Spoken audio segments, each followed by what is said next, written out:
Aries AI Assist, also known as A3, is your personal CAD assistant. Aries Commander is available in 14 languages, but A3 speaks more than 50 languages to help you in your own language. This year, A3 adds new features for selections and modifications via the A3 palette. Let's recap previously introduced features. First of all, A3 can help you to learn the software. For example, you can ask, "Show me where the PDF import is," and A3 will show you where the feature is located in the ribbon.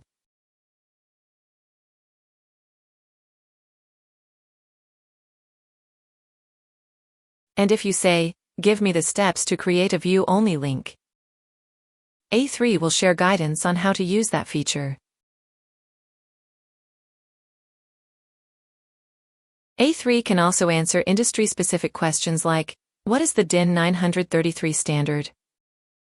For more examples of ways to interact with A3, you can visit www.graebert.com/A3 to download our A3 cheat sheet. Now, let's come back to the new features for selections and modifications. You may remember the Smart Select command, which was an advanced method to select entities based on user-defined criteria. Looks complicated, right? Now we have a much easier method. You can make selections simply by having a natural conversation with A3. For example, we can ask it to select all the polylines. But we can also be more specific and instruct A3 to select all the lines longer than 10. We can also use blocks in a similar way. For example, let's ask, "Select all the blocks named Level Plan View." And after a few seconds, we see that A3 selected all the blocks. Now we can go to the Properties palette and modify the rotation angle. At this time, the rotation angle cannot be modified by A3, but there are already 5 properties that you can modify with AI: the layer, the color, the line type, the line weight, and the line scale. Let's see some examples. We start with select all the entities on the eFurniture layer.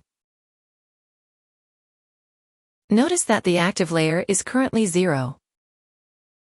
Now that the objects are selected, we can see that A3 has correctly identified the requested layer. With the entities still selected, let's ask it to move the selected entities to the eFurniture layer. We see the color of the entities is changing to yellow, because this is the color of the destination layer. Next, we can have A3 alter the color of these entities by asking, "Change the color of the selected entities to white." One more example. Let's ask A3 to select all the entities with line type hidden. And we also ask it to change the color of the selected entities to blue and modify line scale to 9. As powerful as it is, this functionality is just a start. We keep teaching A3 new tricks, release after release. So please keep watching, and subscribe to our YouTube channel to get notified when new videos are released.